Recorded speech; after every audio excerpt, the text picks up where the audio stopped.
완벽할 수 없는 자들의 제자도라는 제목으로 함께 말씀 나누도록 하겠습니다. 이제 성경 말씀은 우리가 성경 말씀을 쭉 살펴볼 때는 이 맥락이라고 하는 것이 있습니다. 전후 문맥이라는 것이 있습니다.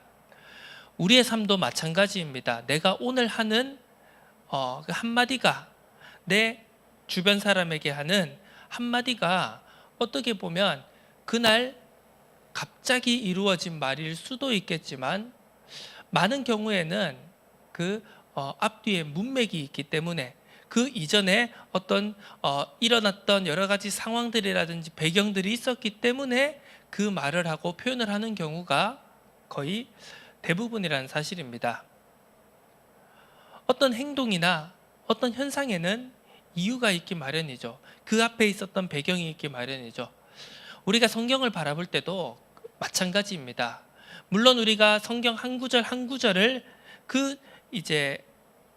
따로 떼어놓은 한 구절 한 구절을 암송하고 깊이 묵상하면서도 우리가 많은 은혜를 받을 수 있지만, 정말 우리가 이 하나님의 말씀이 원래 우리에게 하고자 하시는 그 말씀이 무엇인지에 조금 더 가까이 다가가기 위해서는 우리가 이 성경 전체에, 그리고 예를 들면 이 누가복음이라고 하면 누가복음 한 권 전체의 주제가 무엇인지, 흐름이 무엇인지, 맥락이 무엇인지를 분명히 알고 말씀을 살펴보는 것이 중요하겠죠. 그렇기 때문에 오늘 우리가 너무나도 잘 아는 말씀입니다. 그리스도를 고백하는 베드로의 이 역사적인 장면을 우리가 살펴볼 때, 오늘 이 누가복음을 통해서 우리에게 주시는 하나님의 뜻이, 하나님의 음성이 무엇인지를 우리가 조금 더 자세히, 그리고 더 깊이 가까이 살펴볼 수 있는 은혜가 있었으면 좋겠습니다.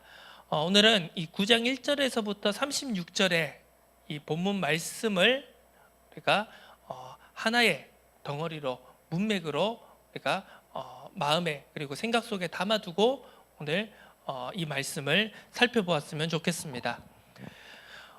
이 9장부터 마태복음도 그러했고 마가복음도 그러했지만, 이 베드로가 예수를 그리스도로 고백하는 이 장면에서부터 복음서의 성격이, 그리고 복음서의 색깔이, 주제가, 여러 가지 뉘앙스라든지 분위기가 어떻게 보면 완전히 전환되어지게 됩니다.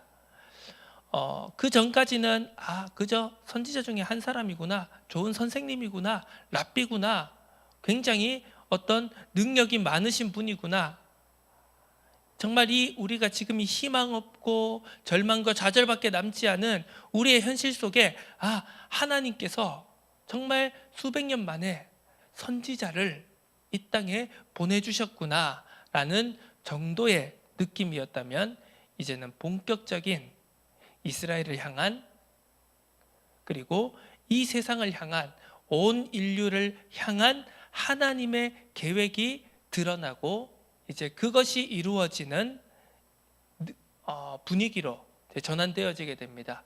그 가운데 있을 고난과 또 위기와 죽음과, 그리고 다시 살아나심의 그 놀라운 역사가 이제 오늘 이 누가복음 9장으로부터 시작되어지는 것입니다. 흔히 우리가 누가복음을 살펴볼 때 크게 두 가지 주제가 나타난다고 합니다. 하나는 제자도이고요.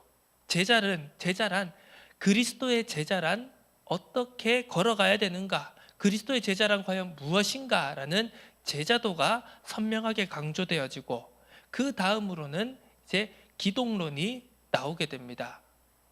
당연한 것이겠죠. 그리스도에 대해서 이제 선포되어지는 것이니까요. 그러면 그리스도가 과연 누구인가라는 이런 기독론적인 부분이 이제 크게 제자도와 기독론이 큰 두 가지 축으로 나타나게 됩니다. 그렇다면 우리가 여기서 한번 질문해 봐야 됩니다. 그렇다면 그리스도의 제자란 무엇인가? 제자라는 단어를 생각하고 또 그리스도의 제자라는 단어를 생각할 때, 여기에 담겨져 있는 어떻게 보면 굉장히 중요한 메시지와 의미를 우리는 살펴볼 필요가 있다는 것이죠. 세상에도 수많은 분야의 수많은 사상의 수많은 가르침의 제자들이 있습니다. 하나를 예로 들어보겠습니다. 자, 공자라고 하는 유명한 중국의 사상가가 있었습니다. 그 공자가 주창하고 공자가 설파했던 그 사상은 어떻게 보면 그 시대에도 굉장한 큰 충격을 던져주었지만 그것이 수백 년, 수천 년이 흘러서 어떻게 보면 지금까지도 우리들의 생각 속에, 우리들의 선택 속에, 우리들의 행동 속에, 그리고 이 사회와 세상 속에 많은 영향을 미치고 있다는 것을 우리가 잘 알고 있습니다. 자, 공자가 가르침을, 자신의 사상을, 자신의 주장을 가르치고 전파했습니다. 그 공자의 가르침을 따르는, 그 공자의 말과 행동과 삶을 따르는 사람들이 있었죠. 그들을 가리켜서 공자의 제자들이라고 부릅니다. 자, 그러면 공자의 제자들은 무엇을 따르고 무엇을 전했을까요? 네, 맞습니다. 바로 공자의 가르침, 그리고 공자가 어떤 실천을 하였나, 공자가 어떤 행동을 하였나, 공자가 어떤 삶을 살았느냐에 대해서 따르고, 그리고 감복하고, 또 그것을 다른 사람들에게도, 그리고 이 나라와 사회에도, 그리고 후대에게도 전달해야 되겠다라는 사명을 가진 사람들이었습니다.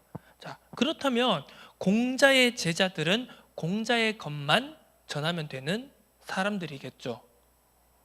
공자가 이만큼을 가르쳤습니다. 그러면 이만큼을 전달하는 사람들이라는 말입니다. 자, 그 외에 또 다른 많은 제자들이 있겠죠. 소크라테스의 제자들이 있을 것이고, 또 어떤 유명한 사상가나 유명한 철학자의 제자들이 있을 것입니다.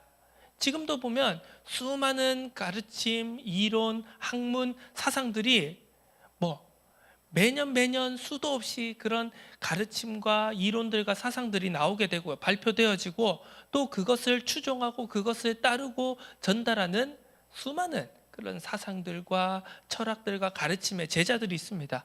그런데 그러한 제자들은 자신이 따르고 있는 어떤 사람, 자신이 따르고 있는 그런 가르침만 붙잡고 전하면 되는 사람들이라는 것이죠. 자, 그럼 제가 왜 이런 이야기를 하느냐? 그러면 앞서 질문으로 돌아가서, 그럼 그리스도의 제자란 과연 무엇을 믿고 무엇에 감복하고 무엇을 따르고 전달하는 사람들입니까? 그리스도의 제자는 무엇을 전해야 되죠? 자, 저는 여기서 지난 한 주간, 그리고 어떻게 보면 올해 2023년 좀 많은 생각을 해보게 되었습니다. 올 한 해 제가 가지고 있던 의문, 그리고 질문, 그리고 키워드들이 있다면 이제 몇 가지가 있을 것인데요. 하나는 그렇습니다. 하나는 이 말씀을, 그리스도의 복음의 말씀을 받아들이고 내가 그 복음을 따라가는 복음의 제자, 그리스도의 제자가 되어야 되겠다라고 하는, 되어야 되겠다고 결단하고 다짐하는 모든 사람들은 제자라는 사실입니다. 자, 흔히 우리는 이제 그런 표현들을 합니다. 야, 그래, 교회에는 무리도 있고 제자도 있어. 네, 어떤 보면 시간적인 관점으로 보면, 과정으로 다 모든 사람에게 각각의 과정이 있고 시간표가 있다라는 그 관점에서 보자면 그것은 이게 눈에 보이는 현상적으로 볼 때는 맞는 말일 것입니다. 하지만 내가 정말 말씀을 붙잡고 내가 정말 이 복음만이 유일한 해답이며 이것만이, 하나님의 말씀만이 진리라고, 지금 당장은 그게 완벽히 되어지지는 않지만 그래도 그것을 믿고 따라가고자 힘쓰고 애쓰는 모든 사람은 제자여야 한다는 사실입니다. 내가 10년, 20년, 30년 교회 생활하고 신앙 생활을 하면서도 여전히 내가 어떻게 보면 한쪽 발만 걸치고 싶고, 그리고 어느 정도만 흔히 이제 뭐 저는 그런 걸 경험해 보지 못했습니다만, 이제 주변에 믿지 않는 가족들이나 믿지 않는 이제 지인들이 있는 사람들이 흔히 그런 말을 많이 한다고 합니다. 야, 뭐 그렇게 교회에 깊이 몰입하냐, 뭐 그렇게 깊이 몰두하냐, 적당히 한 발만 걸치고 너무 심각하게 믿지 마라라는 이야기들을 많이 듣는다고 합니다. 네, 물론 그렇겠죠. 믿지 않는 가족, 믿지 않는 친구들, 믿지 않는 지인들은 충분히 그런 말을 할 수가 있습니다. 하지만 진짜 이 복음이, 말씀이 진리이고 유일한 것이라고 붙잡는 우리들은요, 이 말씀을 알아가면 알아갈수록, 그리고 이 말씀을 가지고 하루하루를 한 걸음 한 걸음을 살아내면 살아낼수록 그것이 되지 않는다라는 사실을 직감적으로 깨닫게 됩니다. 그래서요, 이 말씀을 붙잡고 교회 생활, 신앙 생활하는 우리 모두는 이게 무의식적으로 이게 자각을 하게 됩니다. 그것을 내가 싫든 좋든 인정하든 인정하지 않든 나는 코가 깨었구나 라는 그런 직감을 가지고 우리는 이 길을 걸어가게 됩니다. 내가 완전한 100%, 200%, 300% 그리스도의 제자로 살아갈 수밖에 없게 되겠구나라는 것을 점점 선명하게 깨닫게 됩니다. 자, 그러면서 또 한 가지 올 한해 제가 깊이 생각했던 부분은 무엇이냐면, 그런 그리스도의 제자로 살아가야 된다라고 하고 매주 매일매일 말씀을 받고 말씀을 붙잡고 묵상하고 기도하고 살아가는 제자로 살아가야 된다라고 다짐하고 결단하는 내가 너무나도 연약한 존재이고 완전할 수 없는 존재이고, 그리고 모순으로 가득 차 있는 존재구나라는 것을 또한 깨닫게 됩니다. 이 두 가지 지점이 어떻게 보면 저를 어떨 때는 굉장히 괴롭게 하기도 하고, 어떨 때는 굉장히 낙심하게 하기도 하고, 굉장히 많은 고민 속에 빠지게 하기도 하는 지점입니다. 말씀은 완벽합니다. 진리는 완벽합니다. 그리스도는 완전하십니다. 하나님은 전지전능하십니다. 그런데 그 말씀을 붙잡고 그 말씀이 기록되어진 이 성경을 가지고 그리스도의 제자로 살아가려고 하는 나 자신의 연약함이 어떻게 보면 강렬한 태양이 비추면 비출수록 그림자가 짙어지는 것처럼요, 완전한 하나님의 말씀이, 그리스도의 생명의 복음의 말씀이 내게 비춰지면 비춰질수록 나의 어두운 부분이, 나의 되어지지 않는 부분이 더욱더 선명하게 드러난다라는 그 현실적인 사실은 어떻게 보면 제가 도망칠 수도 없고 회피할 수도 없고 외면할 수도 없는 문제였다는 사실입니다. 자, 그래서 그런 우리의 연약함을 바라보면서, 나의 연약함을 바라보면서 이 그리스도의 제자라는 단어를 깊이 생각을 해봤을 때는 결코 이것이 그냥 우리가 이 단어를 우리의 입술로, 혀로 되뇌이는 것처럼, 그냥 말하는 것처럼, 발음하는 것처럼 이게 쉬운 문제가 아니라는 사실을 생각하게 된 것입니다. 자, 공자의 제자는 공자의 가르침만, 어떤 사상가의, 어떤 철학자의, 어떤 학자의 가르침은, 제자들은 그것만 믿고 따르고 전달하면 되는데요, 그리스도의 제자란 무엇인가? 한마디로 말하면 그리스도의, 하나님의, 성삼위 하나님의 완전함을 믿고 그것에 감복하고 그것에 순종하며 그것을 지키고 그것을 따라가며 그 성삼위 하나님의 완전하심을 전달하고 나타내야 되는 사람들이 그리스도의 제자라는 사실입니다. 자, 이것을 생각해 보게 되었을 때는요, 그냥 우리가 그냥 뭐 찬양으로 되뇌이고 찬양으로 고백하고 우리가 막 자신감 있게 어떨 때는 기쁨에 차서 야, 우리는 그리스도의 제자입니다. 우리는 제자입니다라고 하는 것이 굉장히 무겁게 어떻게 보면 천근만근 그 무게감이 다가온다는 사실을 생각해 보게 되었습니다. 자, 그렇다면요, 우리의 모순은, 인간의 모순은 무엇일까? 우리의 연약함과 부족함은 무엇일까라고 했을 때 앞서 이야기했던 것처럼 우리는 완전할 수 없다는 것입니다. 물론 우리가 그렇다고 해서 완전을 추구하는, 완전을 향해 나아가는 그 발걸음을 멈춰야 된다는 의미는 아닙니다. 지금도 세상의 문제가, 많은 문제 중에 하나가 무엇입니까?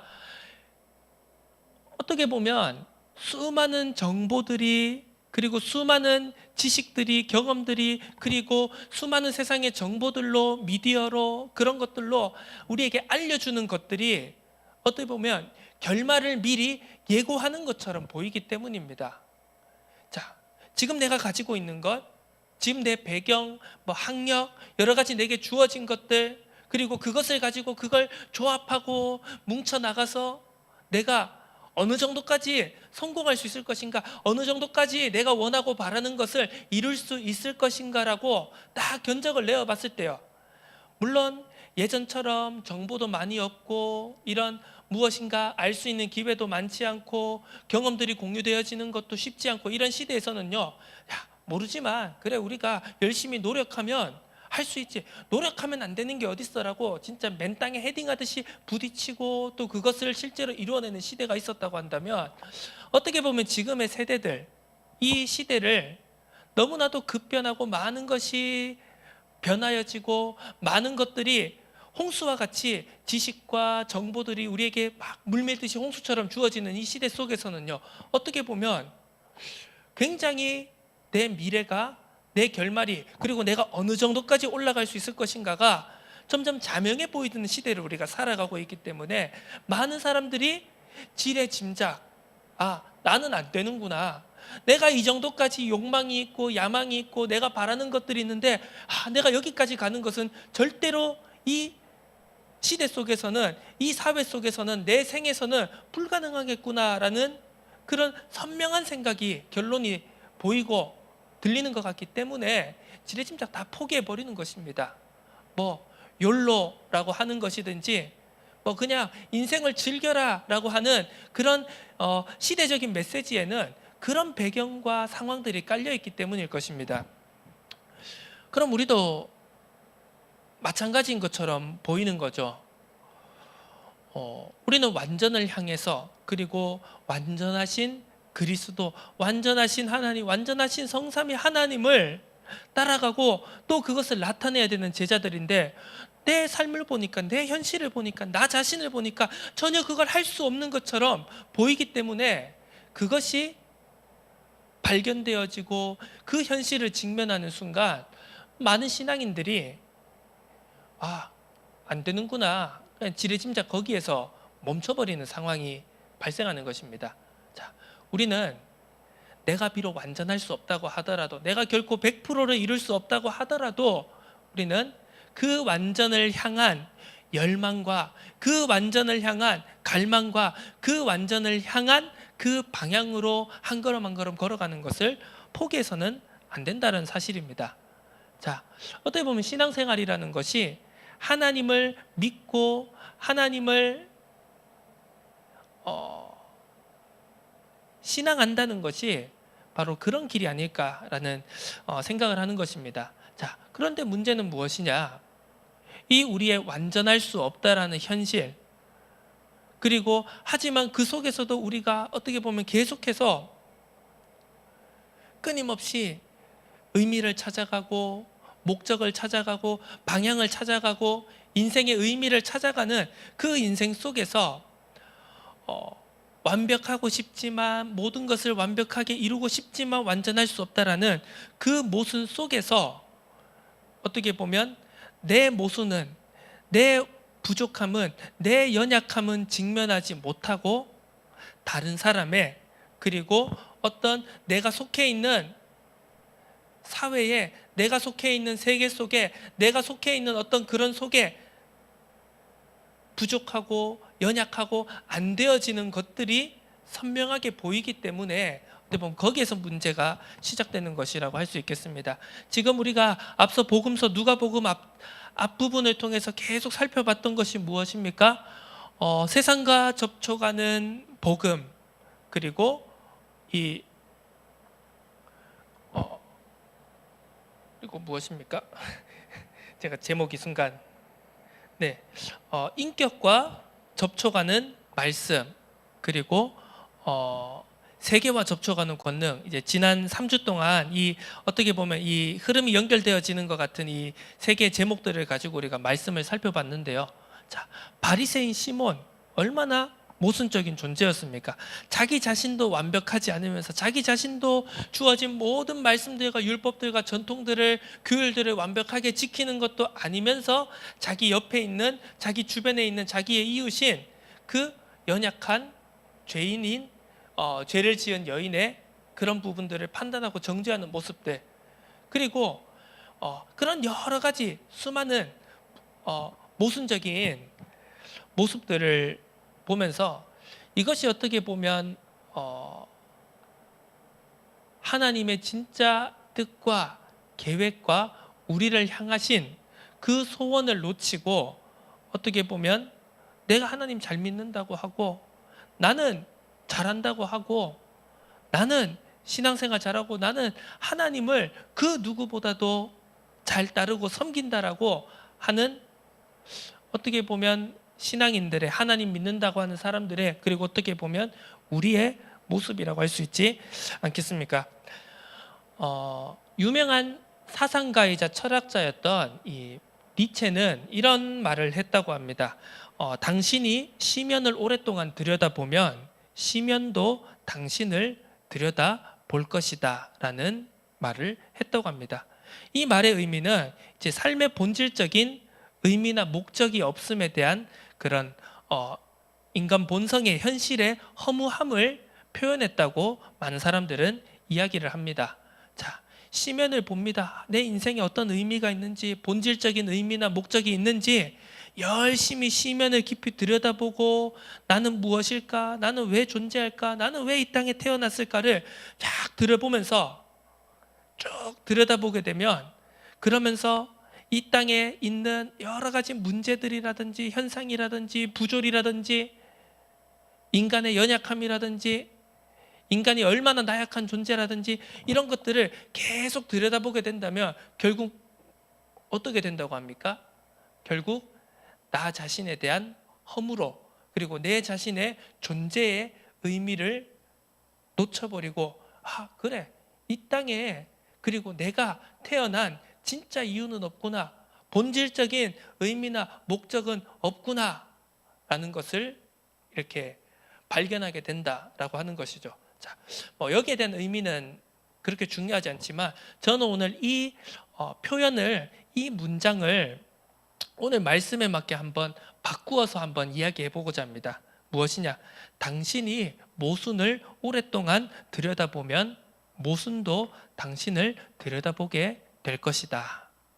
자, 이것이 무슨 말일까요? 어떻게 보면 이것이 바리새인들, 서기관들, 종교 지도자들, 그리고 유대교의 보면 근본적인 본질적인 문제가 아니겠습니까? 열심히 남의 모순을 들여다봅니다. 너는 이게 문제고, 너는 이게 안 되고, 야, 하나님의 율법이 이런데, 말씀이 이러한데, 전통이 이러한데 너는 왜 이걸 못 지키냐? 너는 왜 이걸 따라가지 못하냐? 이 죄인들아, 이 부정한 자들아, 그렇게 말을 하면서도요, 자기들이 타인의, 그리고 이웃의, 상대방의 모순을 지적을 하고 판단하고 정죄를 하면서도 결국은 그 자신조차 모순적인 존재라는, 모순에 빠져 있는 존재라는 사실을 인지하지 못하고 결국은 그들 또한 죄인의 길로 들어서고 있다는 사실을 그들조차 깨닫지 못하고 있었다는 것입니다. 자, 우리는요, 이러한 모순적인, 그리고 나 자신이 진짜 연약하고 부족하고 나 자신조차도 은혜가 필요한 존재구나라는 사실을 깨닫지 못하는 이것을 올바르게 인식하고 직면하는 것이 어떻게 보면 정말 중요하다는 생각이 듭니다. 내가 말씀 한 구절을 더 많이 암송하고 내가 더 성경적인 그리고 뭔가 메시지를 많이 알고 필사하고 기억하고 더 많이 아는 것, 그것도 물론 중요하겠지만 그것에 앞서서 나의 자세는 어떠한가? 나의 중심은 어떠한가? 지금 내 마음과 생각 속에는 무엇이 들어있는 것인가? 그것을 올바르게 직면하고 인식하고 있는 것이 그 태도와 자세가 훨씬 더 중요하다는 생각이 듭니다.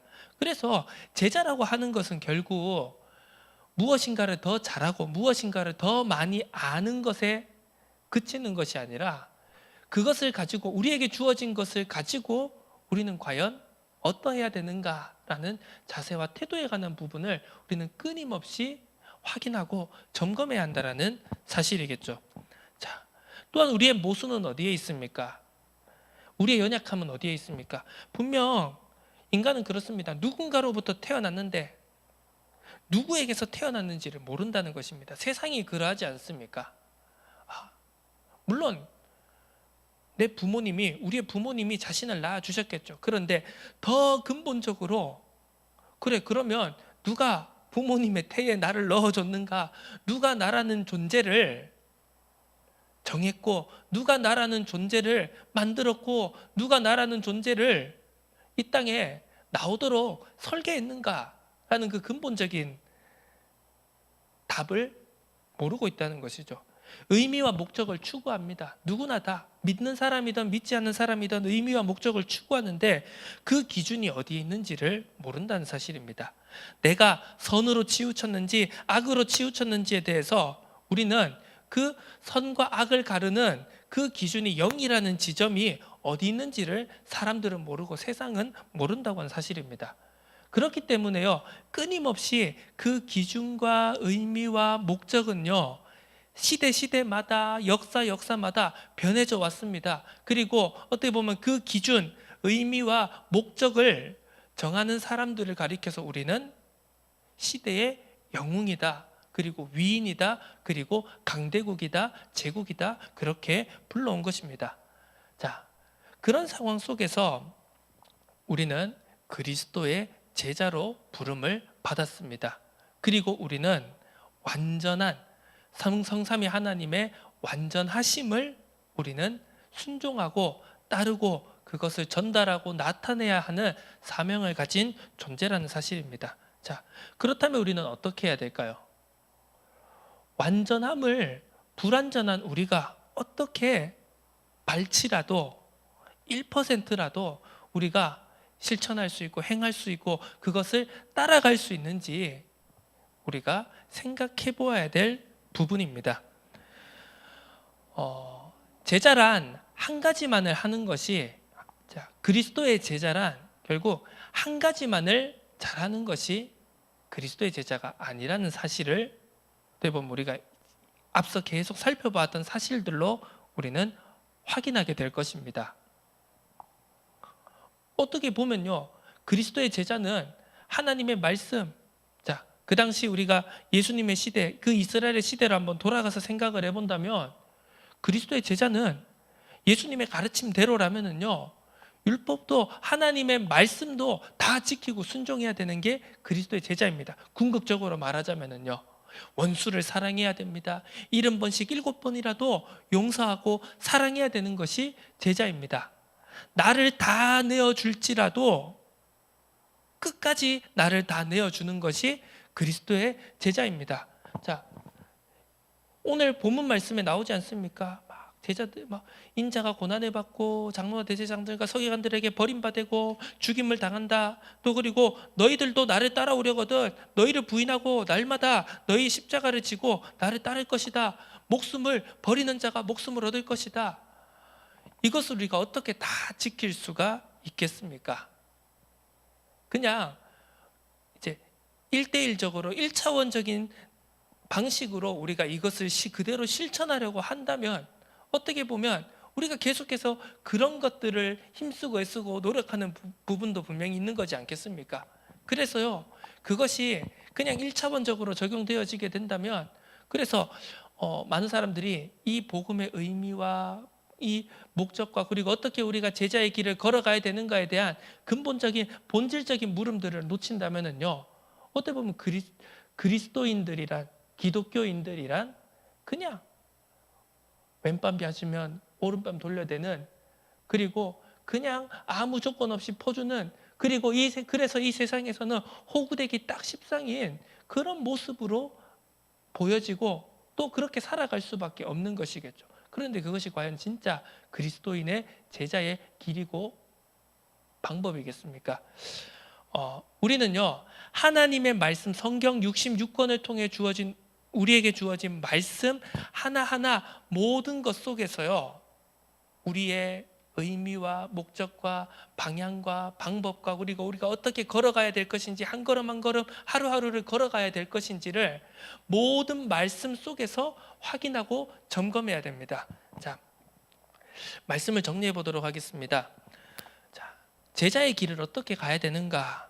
우리는 과연 하나님의 말씀을, 이 복음을, 성경 66권을 우리가 어떻게 받아들이고 어떻게 우리가 적용하고 실천해야 되는가?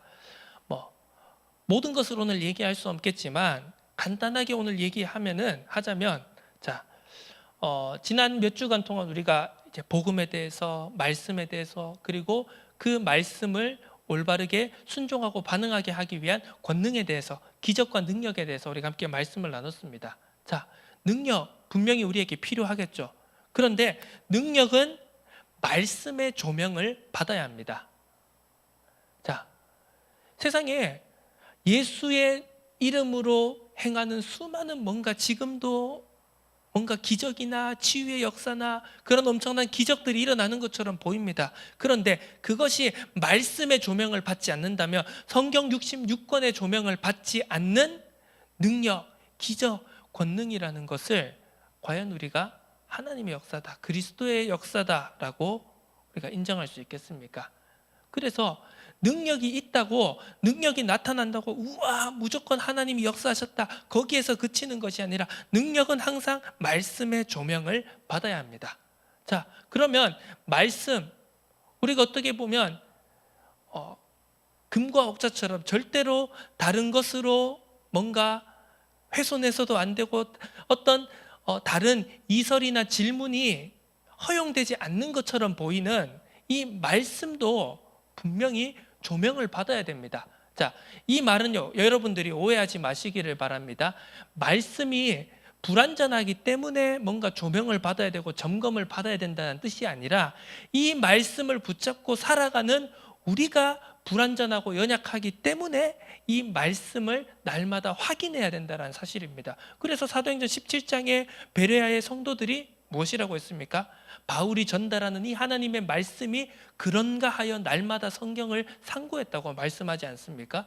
그래서 우리가 받고, 우리가 해석하고, 우리가 함께 나누고, 우리가 행해야 될, 실천해야 될 이 말씀은 무엇의 조명을 받아야 되느냐? 삶의 조명을 받아야 한다는 사실입니다. 그래서 우리에게 성령의 열매라는 말씀이 주어지지 않았습니까?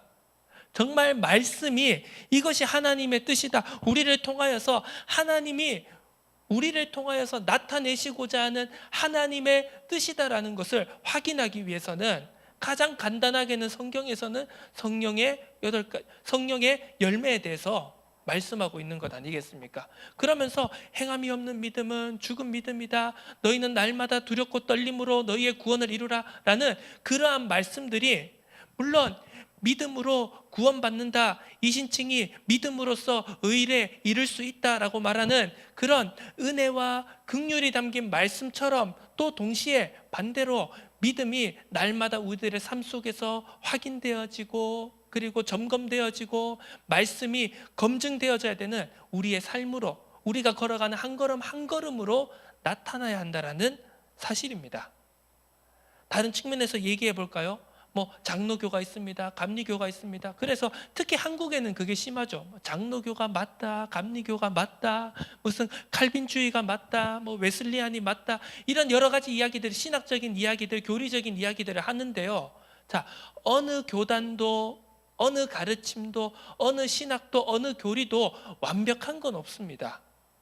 우리가 말하는 장로교 안에서도, 이 칼빈주의 안에서도 분명한, 어떻게 보면 모순적으로 보이는 부분들이 있고, 우리가 끊임없이 질문하고 함께 나누고 함께 고민해야 돼야 하는 지점들이 있다는 사실입니다.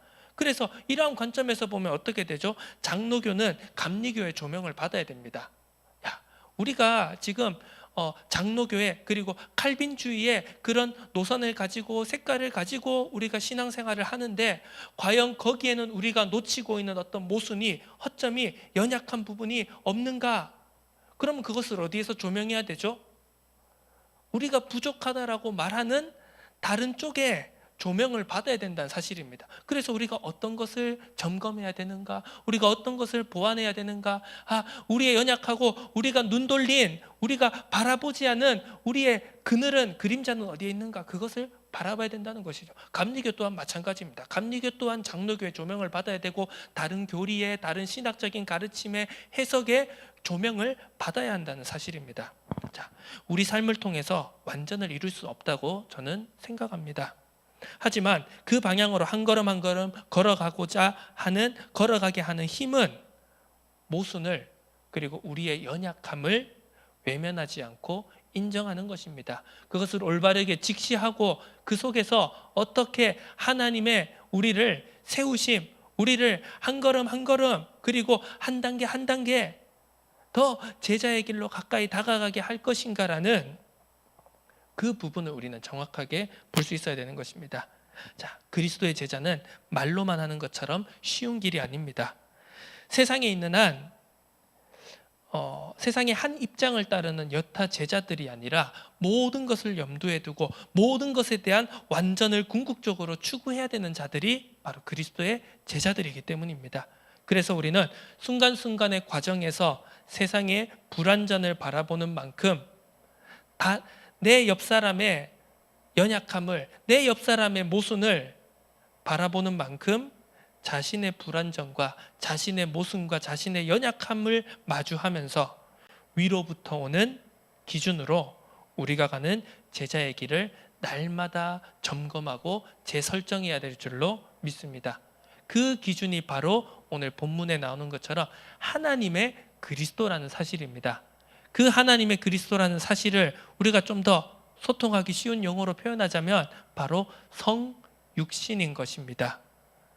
우리가 할 수 없기 때문에 하나님께서 육신을 입고 말씀을 입고 이 땅에 직접 우리와 접촉하기 위해, 우리와 소통하기 위해, 우리에게 직접 보여주시기 위해서, 우리가 이해할 수 있는 우리의 삶으로, 우리의 발걸음으로, 우리의 손으로 우리에게 그 길을 보여주신 것입니다. 우리가 제자의 길을 걸어가야 될 줄로 믿습니다. 그리고 그 길이 결코 쉬운 길이 아니지만, 어떻게 보면 우리가 평생 동안 이 길이 우리가 만족하지 못하는 그 수준에 이르는 길이라고 할지라도 우리가 그 길을 걸어가는 것을 절대로 포기하고 주저앉아서는 안 될 것입니다. 그 은혜가 채워주실 줄로 믿습니다. 올 한 해 우리에게 받은 은혜를 감사하며, 내년 한 해 또 우리가 받을 그 놀라운 은혜를 기대하고 소망함으로써 오늘도 우리가 그 길을 걸어가는 결단과 다짐 나아가야 될 줄로 믿습니다. 하나님 아버지, 감사드립니다. 우리에게 은혜 더하여 주옵소서. 그리스도의 제자의 무게가, 그 말의 무게가 너무나도 무겁지만, 내가 감당할 수 없을 것처럼 너무나도 무겁지만, 그것을 너무나도 쉬운 짐으로, 그것을 너무나도 가벼운 짐으로 여기게 하시는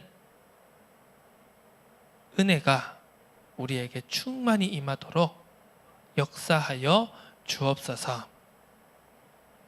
우리의 연약함을 동정하시며 그 연약함 속에 임재하셔서 우리로 능히 그 길을 걸어가게 하시는 그리스도의 뒤를 따라가는 그리스도의 제자가 될 수 있도록 은혜도 하여 주옵소서. 감사드립니다. 예수 그리스도의 이름으로 기도드립니다. 아멘. 네, 오늘